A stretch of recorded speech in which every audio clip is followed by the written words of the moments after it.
এই লেবু গাছগুলা আমি প্রায় 1.5 বছর আগে লাগাই আমার পারিবারিক চাহিদা মেটানোর জন্য। প্রচুর লেবু হয়েছে, দেখো এই চারিদিকে প্রচুর লেবু, প্রায় 1-150 গাছ আছে এখানে। আমি আসছি, বেশি লেবু নষ্ট হয়ে যাচ্ছে, মানে তোলার অভাবে হোক আর যে কারণে হোক, অনেক লেবু একসাথে ম্যাচিউরড হয়ে গেছে আর কি। তো আমার এখানতে আসলে লেবু ওইভাবে বাণিজ্যিক ভাবে তো চাষ করা না, পারিবারিক প্রয়োজনে। কাগজি লেবুর আসলে এটা বাণিজ্যিক উদ্দেশ্যে লাগাতে মন চায় না।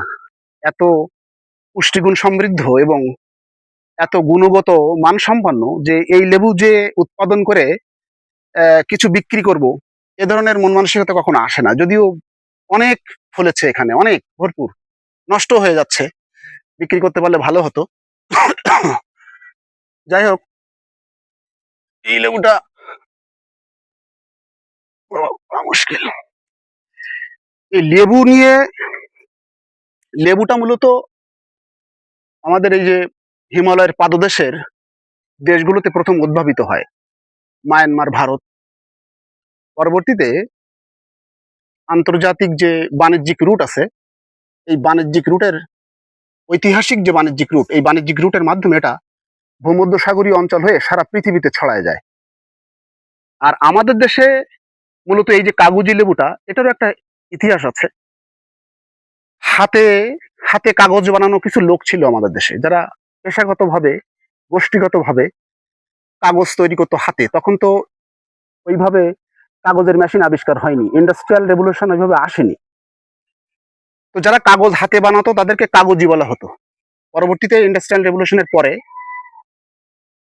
সাউথ আফ্রিকায় এই আমাদের দেশে হাতে কাগজ বানানোর দক্ষ লোকগুলো সাউথ আফ্রিকায় পাড়ি জমালো, ওখানে কাগজের মেশিনে, কাগজ তৈরির মেশিনে কাজ করার জন্য।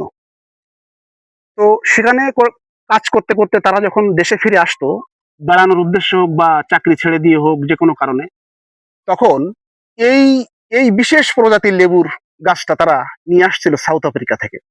সেখান থেকেই এই গাছটির নাম বা এই লেবুটির নাম কাগজি লেবু। অদ্ভুত একটা লেবু এটা, অদ্ভুত স্বাদের এবং রসালো, দারুণ রসালো। এর যে কোড, যে বডি কোড, যে ছাল বলে যেটার, এটা অত্যন্ত পাতলা। এই কাগজি লেবুটার এর পুষ্টিগুণ এবং ঔষধি গুণ, এটা এটা বলে শেষ করা যাবে না, এটা বহুক্ষণের ব্যাপার, অনেক ইনফরমেশন আছে সেখানে।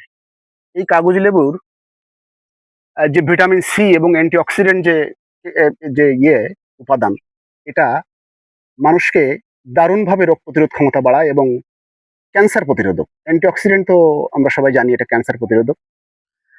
আর অত্যন্ত একটা, মানে উল্লেখযোগ্য গুণ আছে এটার, এটা মানুষের শরীরের ওজন কমায় এবং মেদ কমায়। এটা খুব কাঙ্ক্ষিত এখন বর্তমান বিশ্বে। ওজন কমানো এবং মেদ কমানো এখন মানুষের স্বপ্ন। এই কাগজি লেবু কিন্তু এখানে খুব ভাইটাল রোল প্লে করে। আরেকটা বিষয় আছে যে আপনার ত্বক, যে গ্ল্যামারাস, যে স্কিনের যে গ্ল্যামার, এটা দারুণভাবে ধরে রাখতে সাহায্য করে। এটার এই এই কাগজি লেবু এর এর যে ডায়েটারি ফাইবার আছে, এটা আমাদের শুধু ফাইবার না, যে অন্যান্য এনজাইম বা বিভিন্ন উপাদান আছে, এটা আমাদের মেটাবলিজমকে অত্যন্ত অ্যাক্টিভ করে, আমাদের যে বিপাকীয় প্রক্রিয়া এটাকে অ্যাক্টিভ করে। এই যে লেবুটা, এই কাগজি লেবু আপনার দারুণভাবে ডায়েট করতে, মানে ডায়েটিং যেটা, আপনি যে উদরপূর্তি করে খাবেন, আপনি যে উদরপূর্তি করে খেয়ে অত্যন্ত মোটা হয়ে যাবেন, এটা যদি প্রতিহত করতে চান, তাহলে এই কাগজি লেবুর রস উষ্ণ গরম পানি দিয়ে আপনাকে খেতে হবে। আপনি যদি উষ্ণ গরম পানি দিয়ে কাগজি লেবুর রস, এই কাগজি লেবুর রস খান, আপনি যদি উষ্ণ গরম পানি দিয়ে এই কাগজি লেবুর রস খান, তাহলে আপনার এক ধরনের আর্টিফিশিয়াল ক্ষুধামন্দা তৈরি হবে। আপনি সামনে যা আসবে সেটা আপনার একেবারে উদরপূর্তি করে খাওয়ার যে মানসিকতা, এটা থাকবে না। এটা দারুণ উপকার করে যারা ডায়েট করবে, যারা স্লিম হতে চায়, তাদের জন্য এটা অত্যন্ত উপকারী একটা ফল। কাগজি লেবু এমন একটা লেবু বা এই গাছ, এই গাছ দারুণ বৈরী আবহাওয়ায়ও টিকে থাকতে পারে প্রকৃতির সাথে যুদ্ধ করে এবং ফল দিতে সক্ষম। এটা আমাদের জন্য একটা খুব সুন্দর মেসেজ। আমাদের প্রত্যেকেরই উচিত হবে আমাদের বাসা বাড়িতে, আমাদের ব্যক্তিগত পরিবারের ব্যবহারের জন্য আমরা 1টা থেকে 2টো গাছ, কাগজি লেবু গাছ যেন লাগাই এবং সেই গাছগুলো পরিচর্যা করি, যাতে সে স্বতঃস্ফূর্তভাবে আমাদেরকে এই সুস্বাদু এবং ঔষধি গুণ সম্পন্ন লেবুটা সাপ্লাই দিতে পারে সারা বছরই। ধন্যবাদ সবাই।